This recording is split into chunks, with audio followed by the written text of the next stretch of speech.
Hello students, welcome to the classes. Last part में हमने अपना अर्थमेटिक प्रोग्रेशन टॉपिक स्टार्ट कर दिया था, तो उसकी ही प्रॉब्लम्स को हम अब यहाँ पर कंटिन्यू करेंगे।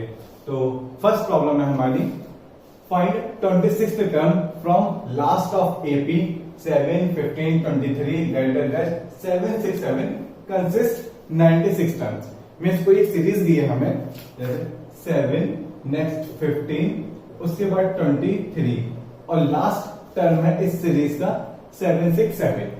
टोटल नंबर ऑफ टर्म्स कितना है? 96। अब इस 96 टर्म्स में पीछे से फ्रॉम लास्ट 26th टर्म हमें बताना है। इस बार आगे से नहीं पूछा, क्यों? हमने एक फॉर्मूला पढ़ा था, Tn equals to a plus n minus 1 into D. ये क्या था? कि अगर कोई भी सीरीज है, हमें उसका थर्ड, फोर्थ या स्टार्टिंग से 26 टर्म बताना है, तब तो हम ये फॉर्मूला डायरेक्टली अप्लाई कर सकते हैं। बट इस केस में क्या करें, जिसमें 26 टर्म पूछा तो है, बट फ्रॉम लास्ट, पीछे से पूछा है कि इधर से, जैसे ये फर्स्ट हो गया, इससे पहले कुछ आया होगा, इस तरह से करते करते करते 26 टर्म कौन सा होगा। ठीक है, टोटल कितने टर्म्स है? 96 टर्म्स है। तो इन क्वेश्चंस को करने का हमारे पास दो मेथड्स हैं। सबसे पहले हम एक इजी मेथड देख लेते हैं कि इजी मेथड क्या है। ठीक है, जब भी इस तरीके की सीरीज दी हो और पूछा हो कि फ्रॉम लास्ट, पीछे से, तो क्या करो, अपनी सीरीज पूरी पलट दो।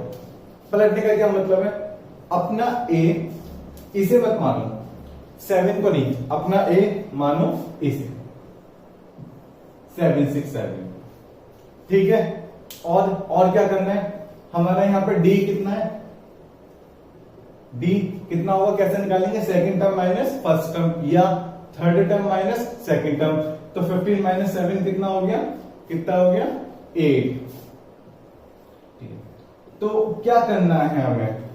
जब भी हमें इस तरह से पूछो कि फ्रॉम लास्ट, तो जो लास्ट टर्म है उसे ए मान लिया, और जो हमारा डी है उसका साइन चेंज कर दिया। साइन चेंज करने का क्या मतलब है? डी था हमारा पॉजिटिव 8, हमने कर दिया नेगेटिव 8। बस, अब कुछ नहीं करना। अब ये वैल्यूज इस फॉर्मूले में रखो और आपको पीछे से 26 टर्म पता चल जाएगा। तो कैसे करेंगे? T 26 from last equals to A कितना है? 7, 6, 7, 7, 6, 7 प्लस n माइनस 1, n कितना? वही 26, n की वैल्यू हुई -1 इंटू डी, डी कितना? -8 प्लस 8 नहीं, प्लस 8 कब लेते? जब हमें स्टार्टिंग से 26 पोजीशन बतानी थी, बट अब हमें पीछे से बतानी है, तो हमने इस पूरी सीरीज को पलट लिया। हमने कह दिया फर्स्ट टर्म ये है, सेकंड टर्म ये है, थर्ड टर्म ये, इस तरह से निकलना है, और लास्ट टर्म हो गया 7। इस तरह से हमने पूरी सीरीज को रिवर्स करके जो हमारा डी आया था उसका हमने साइन चेंज कर दिया। तो बस अब इसे सॉल्व कर लो। सॉल्व करने पर क्या होगा? 7, 6, 7 प्लस 25 इंटू -8। ओके, अब क्या होगा? ये 7, 6, 7 माइनस 200, तो कितना आ गया? ये 5, 6, 7। ये हमारा क्या होगा? फ्रॉम लास्ट से 26 पोजीशन पर जो टर्म आ रहा होगा वो कौन सा आ रहा होगा? 5, 6, 7। ठीक है, तो एक मेथड तो हमारा ये, और दूसरा मेथड क्या है? दूसरा मेथड देखते हैं। हमारा n कितना है? n है हमारा टोटल नंबर ऑफ टर्म्स 96। ठीक है, फ्रॉम लास्ट, लास्ट से क्या? r मीन्स, उसे r सपोज कर लेते हैं। r का क्या मतलब है? कि पीछे से जो भी पोजीशन हमसे पूछी रही है 26। ठीक है, अब एक बात बताओ, अगर मैं पीछे से 26 है और अगर मैं वो निकालूं कि स्टार्टिंग से वो कौन सी पोजीशन होगी, और वो n की वैल्यू इस फॉर्मूले में पुट कर दूं और अपना आंसर फाइंड आउट कर लूं, तो ये वाला जो n है वो कैसे निकालूंगा मैं? देखो, अगर मैं n माइनस r प्लस 1 करता हूं तो मुझे क्या मिलेगा? मुझे मिलेगा 96 माइनस 26 प्लस 1 मीन्स कितना आ गया? 96 में से 26 गया, कितना बचा? 70, 70 प्लस 1 71। ये जो 71th पोजीशन है ये होगी from beginning of series. Means जो पीछे से 26th पोजीशन होगी वही आगे से 71th पोजीशन होगी। कहने का क्या मतलब है, देखो ये है 2 4 6 8 10 12, ये कोई एक सीरीज है, हमने अपनी तरफ से बना ली सिर्फ समझाने के लिए। देखो पीछे से अगर कोई थर्ड पोजीशन पर है 1 2 3, थर्ड नंबर पर क्या 8, आगे से वो कितनी पोजीशन पर होगा ये कैसे निकालूं मैं, टोटल कितने थे 1 2 3 4 5 6, 1 2 3 4 5 6, टोटल 6 टर्म्स है। 6 माइनस पीछे से कितने पर थर्ड प्लस 1, एक ऐड करूंगा मैं तो कितना आया फोर्थ, मतलब स्टार्टिंग से ये कौन सी पोजीशन होगी 1 2 3 4, मैंने जो पीछे से थर्ड पोजीशन थी वो आगे से कौन सी है फोर्थ पोजीशन। ये मैंने कैसे निकाला, total number of terms minus जो पीछे से पोजीशन थी वो टर्म प्लस 1, एक हम ऐड करेंगे एक्स्ट्रा में, ठीक है। तो इस तरह से निकालेंगे। मींस जब भी आपसे लास्ट से पूछा जाए तो आप क्या करो n माइनस आर प्लस 1 कर दो, where n is total number of terms, r is from last term and 1 को आपको एक्स्ट्रा ऐड करना है, ठीक है। तो अब क्या हुआ, ये जो हमारा आया है क्या 71, इसे हम अपने n की वैल्यू tn के फॉर्मूले में n रखेंगे और उससे सॉल्व करेंगे। बट अब यहां पर हम d अपना -8 या a767 नहीं करेंगे, ठीक है, क्योंकि हमने अभी स्टार्टिंग से पोजीशन निकाल लिया है। क्या जो पीछे से 26 पोजीशन होगी वो स्टार्टिंग से 71 पोजीशन होगी। तो a हमारा कितना है, a हमारा कितना है, हाँ 7, d कितना है 8, बस अब हमें t 71 कैलकुलेट करना है। तो वो कितना होगा 7 plus 71 minus 1 into D, 7 plus ये कितना हो गया 70 इंटू 8, 7 प्लस ये कितना हो गया 560, तो कितना आ गया 567, ये हमारा आंसर। क्लियर, आराम से देखो इस क्वेश्चन को, और जिस मेथड से भी आपको इजी लगे उस मेथड से आप कर सकते हो। बुक्स में तो ये मेथड दिया होता है क्या कि n माइनस आर प्लस 1 कर लेते हैं तो वो स्टार्टिंग से हमारी पोजीशन आ जाती है, और जब हमारी स्टार्टिंग से पोजीशन आ जाती है तो हम सिंपल अपने फॉर्मूले में वैल्यूज पुट करके आंसर निकाल लेते हैं। ओके, तो इसे साफ कर देते हैं।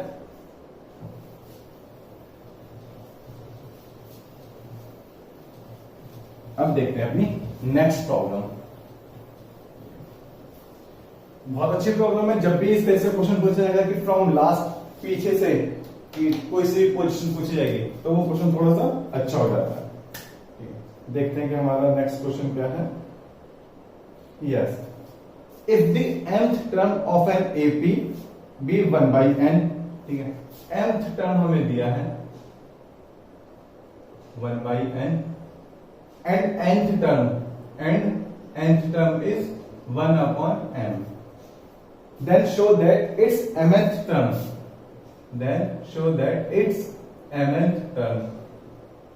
is 1, ये हमें प्रूफ करना है, शो करना है, ठीक है। आराम से क्वेश्चन देखो, यस, mth टर्म कितना दिया है 1 by n, nth टर्म दिया 1 by m, mth हमें शो करना है, ठीक है, ये हमें क्या करना है प्रूफ करना है एक तरह से। mth टर्म हमारा 1 होगा, क्या करना चाहिए, ठीक है, वीडियो पॉज करो यहाँ पर और ट्राई करो और फिर स्टार्ट करना है इसे। हम तो यहाँ स्टार्ट करते हैं, आप ट्राई करना। क्या कि जब भी आपको mth टर्म nth टर्म, आपको दो डेटा गिवन है, एक तो mth टर्म एक बार nth टर्म, इनके लिए आप अपना फॉर्मूला लगा दो, और जब इनके लिए फॉर्मूला लगाओगे उन दोनों की हेल्प से ये प्रूफ करने की ट्राई करेंगे, ये प्रूफ करने का, ठीक है। कैसे करें, ये वाली वैल्यूज लेते हैं पहले, ये तो mth टर्म 1 by n है, इसके लिए मैं क्या लिखूंगा t m equals to a plus n minus 1 into D. क्या सही है, क्या सही है, और इसे मैं कैसे लिख सकता हूं, a और d तो ऐसे ही देंगे, n की वैल्यू क्या जाएगी, n की वैल्यू क्या दी है, mth टर्म कितना है 1 by n, ये कितना है m, और tm की वैल्यू कितनी दी है 1 by n, a plus n minus 1 into D. देखो सही लिखा या नहीं, क्या कहा था मैंने, या चलो यहां भी अभी स्टार्टिंग में n ही लिख लो, ठीक है, कोई बात नहीं, हमने अपना फॉर्मूला लिख दिया, tm equals to a plus n minus 1 into D होता है, tm mth टर्म हमें क्या दिया है 1/n, और n की वैल्यू कितनी होगी m होगी। देखो n की वैल्यू कितनी होगी m, यहाँ पर ये गलती होती है स्टूडेंट से कि वो ये जस्टिफाई नहीं कर पाते कि n क्या है m क्या है। nth टर्म 1/m है, मींस जो n हम यूज करते थे उसकी वैल्यू है m, और जो tn होता था वो है 1/n। क्लियर। नेक्स्ट ये वाली वैल्यू, इसके लिए हम कैसे लिखेंगे, देखो 1/m equals to a plus n minus 1 into D. अब ये कैसे लिख लिया, nth टर्म 1/m है, n यहां आएगा और nth टर्म कहां आता है, वो यहां आता है। ठीक है, nth टर्म 1/m है, ये हो गया। ठीक है, अब इस वाले डाटा को यूज करते हैं, हमें प्रूफ क्या करना है, ये mth टर्म कितना है हमारा 1 प्रूफ करना है हमें, तो उसको कैसे लिखेंगे, देखो t mn equals to a plus mn minus 1 into D equals to 1। देखो क्या प्रूफ करना है मुझे, जो mth टर्म है, mth टर्म कितना है 1। ठीक है, मैंने इधर लिख दिया, आप चाहो तो इसके नीचे दोबारा लिख सकते हो 1 equals to a plus mn minus 1। Term कितना है mn, mnth टर्म कौन सा है, मतलब 1 प्रूफ करना है उसे। ठीक है, तो इन दो इक्वेशन को समझो, ये इसे कह देते हैं हम फर्स्ट इक्वेशन और ये है हमारी सेकंड इक्वेशन।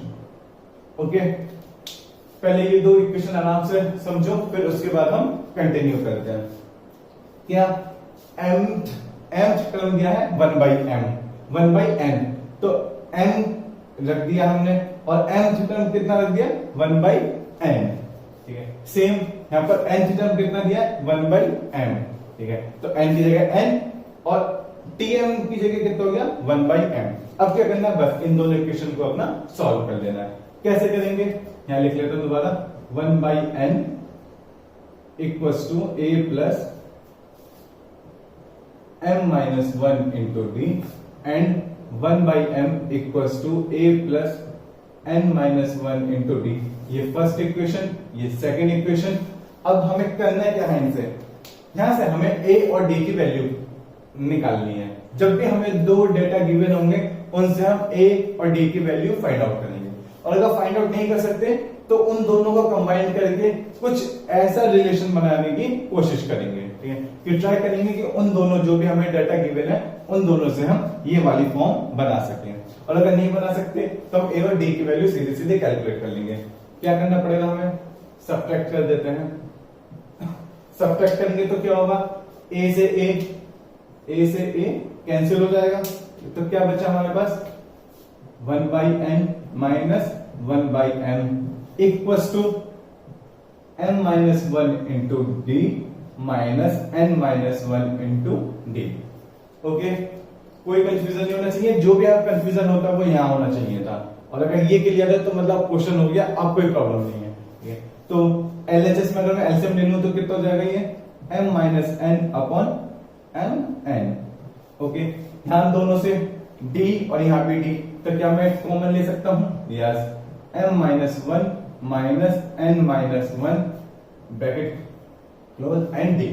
ओके, आज इसको सॉल्व करते हैं, m minus 1 minus n plus 1 into D, bracket open कर दे तो माइनस का n हो जाएगा और minus minus plus n plus 1 हो जाएगा।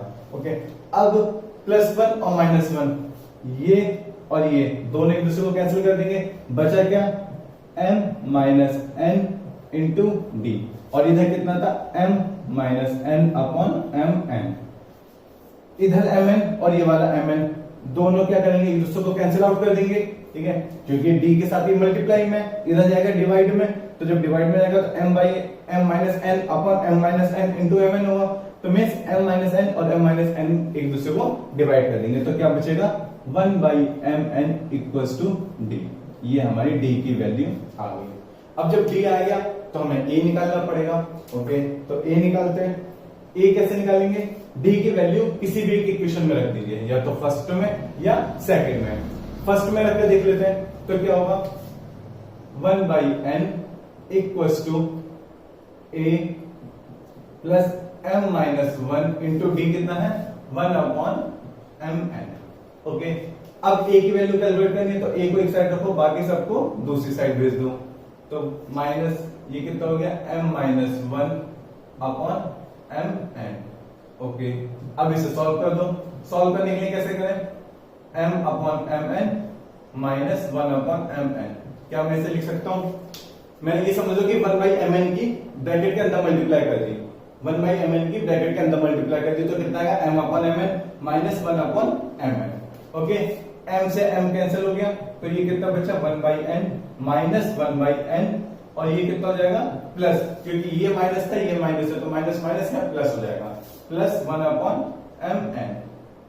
इससे ये गया, तो a की वैल्यू भी कितनी आ गई, 1 अपॉन एम एन। दोनों की वैल्यू सेम है, a की वैल्यू भी और d की वैल्यू भी। ठीक है, अब a की वैल्यू आ गई, d की वैल्यू आ गई, tmn के फॉर्मूले में पुट कर देंगे। ठीक है, कैसे, देखो tmn ये कितना है, a plus m N minus 1 into d. मुझे इतनी वैल्यू सॉल्व करनी है, तो क्या करूं, a की वैल्यू कितनी है, 1 by m n, 1 by m n plus m N minus 1, d की वैल्यू भी कितनी है, 1 by m n, 1 by m N. Okay, तो ये कितना हो गया, 1 by m n plus 1 by m n के इस ब्रैकेट के अंदर मल्टीप्लाई कर दो, तो कितना आएगा, m n upon M N minus 1 by m n. 1 by m n से 1 बाई एम एन कैंसिल हो गया। ठीक है, इस वाले से ये कैंसिल हुआ, और इनसे ये ऊपर 0 हो जाएगा, और यहाँ क्या बचेगा, m n upon M n. और जब m n upon M n को डिवाइड करोगे तो क्या बचेगा, सिर्फ आपके पास 1 बचेगा, मीन्स इसकी वैल्यू कितनी आ गई, 1। और ये हमें ही प्रूफ करनी थी, ये वैल्यू प्रूफ करनी थी, जो टीएमएन होगा वो 1 आएगा। और हमने टीएमएन के फॉर्मूले में ए और डी की वैल्यूज यहां से निकाल के रखी और दिखा दिया कि जो इन सबको सॉल्व करके आएगा वो 1 आएगा। ठीक है, थोड़ी लेंथी प्रॉब्लम थी बट अच्छी प्रॉब्लम है, ये आपको किसी भी बुक में मिल जाएगी और लास्ट ईयर एग्जाम के क्वेश्चन में भी आएगी, आपको दिख जाएगी। ठीक है, तो इसको जरूर ट्राई करना है। कंफ्यूजन, पहला कंफ्यूजन होता है यहाँ पर, ठीक है, ये वैल्यूज पुट करने पर। उसके बाद थोड़ी सी स्टूडेंट कहीं ना कहीं कैलकुलेशन मिस्टेक कर देता है, या तो प्लस माइनस ही कर देंगे। ठीक है, तो ये आपको बहुत केयरफुली आपको करना है। ठीक है, चाहो तो एक बार और समझ लेते हैं। mth टर्म हमें 1 बाई n दिया था, mth टर्म 1 बाई n था, तो tm equals to a plus n minus 1 में n की वैल्यू m थी और tm की वैल्यू 1 बाई n थी। सेम tn की वैल्यू यहाँ पर 1 बाई n थी और nth की वैल्यू यहाँ पर n ही थी। ठीक है, ये nth term means n term क्या है, 1 बाई m। ऐसे यहाँ पर mth टर्म मीन्स n की वैल्यू m और टर्म कौन सा है, 1 बाई n। ठीक है, तो ये एक बार ट्राई करिए। ठीक है, फिर नेक्स्ट प्रॉब्लम देखते हैं क्या है।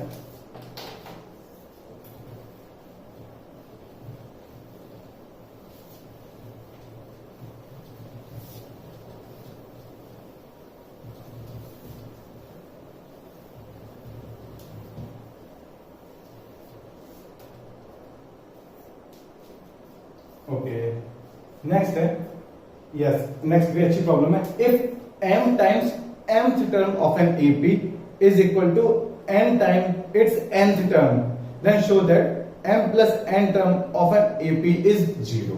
देखो क्या है, अच्छी क्वेश्चन है क्या। If m times of mth term is equal to n times of n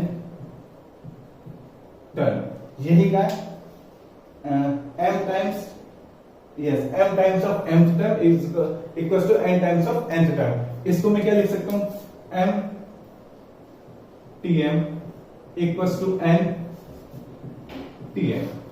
ठीक है, ये लिख सकते हैं m times of mth term equals to n times of nth term.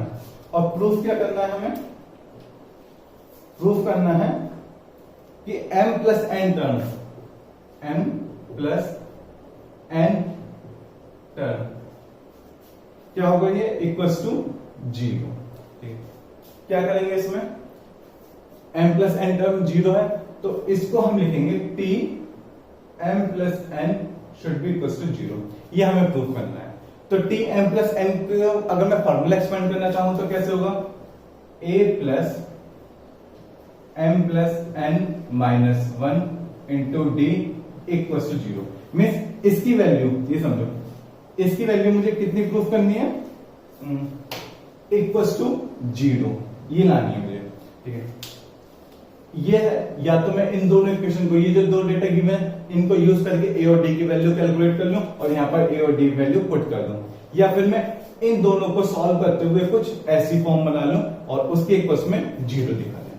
ठीक है, तो ट्राई करते हैं, क्या कर सकते हैं हम, m times of mth term. तो इसे कैसे लिख सकते हैं, m ब्रैकेट में a plus m minus 1 into D. क्या सही लिखा है मैंने, tm की मैंने पूरी वैल्यू यहां पर रख दी है, a plus m minus 1 into d. ठीक है, equals to n a plus n minus 1 into d, tm की वैल्यू। ठीक है, क्योंकि tm को मैं क्या लिख सकता हूं, tm को लिख सकता हूं a plus m minus 1 into D, और tn को क्या लिख सकते हैं, a plus n minus 1 into D. और ये वैल्यू हमने यहां पर पुट कर दी, m के साथ मल्टीप्लाई में और इधर n के साथ मल्टीप्लाई में। ठीक है, देखो इतना क्लियर है, कंटिन्यू करें तो क्या होगा, m की मल्टीप्लाई करते हैं, m के अंदर मल्टीप्लाई कर लें। ठीक है, m into m minus 1 into D equals to n a plus n into n minus 1 into d. ठीक है, सबको एक साथ ले जाते हैं, मीन्स एक साइड कर लेते हैं, तो क्या होगा, m a के साथ n a रख लेते हैं, minus n a plus m minus 1 into d plus n minus 1 into D equals to 0। Sorry, ये प्लस नहीं, नेगेटिव होगा। ठीक है, अब क्या करें, यहां पर a कॉमन है तो ये कितना हो जाएगा, m माइनस n इंटू ए, प्लस यहां पूरे में क्या कॉमन है, d कॉमन है, और मैंने m के अंदर मल्टीप्लाई भी करा रहा हूं, m स्क्वायर माइनस m, और ये minus n square plus n into d equal to 0। Plus क्यों हो गया, क्योंकि minus n into minus 1, minus minus plus हो जाएगा। ठीक है, फिर यहां पर करते हैं m माइनस n इंटू ए प्लस, अब देखो m और n, यहां पर m और ये n, अगर मैं इनको एक साथ रख लूं, क्यों रखूं मैं इनको एक साथ, क्योंकि यहाँ a के साथ में ना m माइनस n आ रहा है, और मुझे a के साथ ही m माइनस n मुझे हटाना होगा। क्यों, क्योंकि यहां भी मेरा a के साथ कुछ नहीं आ रहा, तो मैं a के साथ 1 लाना है, और 1 कब आएगा, जब मैं यहां भी m माइनस n बना लूं और पूरी इक्वेशन को m माइनस n से डिवाइड कर दूं। ठीक है, तो ये क्या होगा, m square minus n square, एक ब्रैकेट में रख लिया, minus m minus n into D. ये कैसे बना लिया मैंने, देखो m स्क्वायर और n स्क्वायर को एक साथ रख लिया m square minus n square कर दिया, और ये जो m था इसको रखा मैंने इस n के साथ। तो जब इस m को n के साथ रखा और माइनस मैंने बाहर कॉमन ले लिया, तो m जो नेगेटिव का था वो पॉजिटिव का हो गया, और जो पॉजिटिव का n था वो नेगेटिव n हो गया। ठीक है, तो यहां से हम नेक्स्ट क्या कर सकते हैं, m माइनस n इंटू ए प्लस, अब देखो यहां क्या बचेगा, अगर मैं m स्क्वायर n स्क्वायर पूरे में से कॉमन ले लूं, मीन्स यहां पर m माइनस n है, यहां पर भी m माइनस n है, तो यहां से अगर मैं m माइनस n कॉमन ले लूंगा तो यहां क्या बचेगा, m प्लस n, क्यों बचेगा, a square minus b square equals to a plus b into a minus B.